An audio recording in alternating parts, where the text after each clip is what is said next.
Hi అండి. నిన్న night అయితే ఫుల్ వర్షమైతే పడిందనమాట. ఇంక నేను మార్నింగ్ లేవగానే పిల్లలనైతే స్కూలుకి పంపించేసి టెర్రస్ మీదకైతే వచ్చానండి. వాటర్ చూసారా ఎలాగున్నాయో. మరి మొక్కలు ఏ విధంగా ఉన్నాయో చూద్దామని వచ్చానండి. ఆల్మోస్ట్ మొక్కలన్నీ బానే ఉన్నాయి. కొన్ని మొక్కలు మాత్రం ఇలా సైడ్‌కైతే వాలిపోయాయండి వర్షం దెబ్బకి.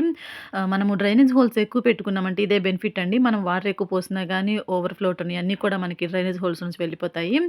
మళ్ళీ ఇట్లా వర్షం పడ్డప్పుడు కూడా ఎక్స్‌ట్రా వాటర్ అంతా కూడా మనకి డ్రైనేజ్ హోల్స్ వెళ్ళిపోతాయండి. నెక్స్ట్ వచ్చేసి కూలర్‌లో గ్రో చేసినటువంటి మెంతాకండి. ఈ ఆకుకూర ఎక్కడ పాడైతుందని నేను నెక్స్ట్ నిన్న ఈవినింగ్ మబ్బు పట్టుండగానే నేను చక్కగా అదైతే మూత ఇలాగ పెట్టేసానండి. ఈ మందార చెట్టు చూసారా? ఈ మొగ్గ 2, 3 రోజులైతే విచ్చుతుంది. చక్కగా కొమ్మల ద్వారా అయితే గ్రో చేశానండి. ఓకే అండి. చూసారు కదా!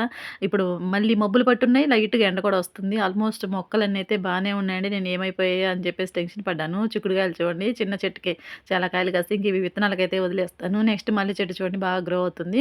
ఓకే అండి. ఇంక ఈ విధంగా అయితే టెర్రస్ మీద ఉన్నటువంటి వాటన్నిటిని కూడా నీట్‌గా చిమ్మేసేసి, ఆ డస్ట్ అంతా కూడా తీసేసి, ఇంక కిందకైతే ఎళ్ళిపోయాను. Thanks for watching.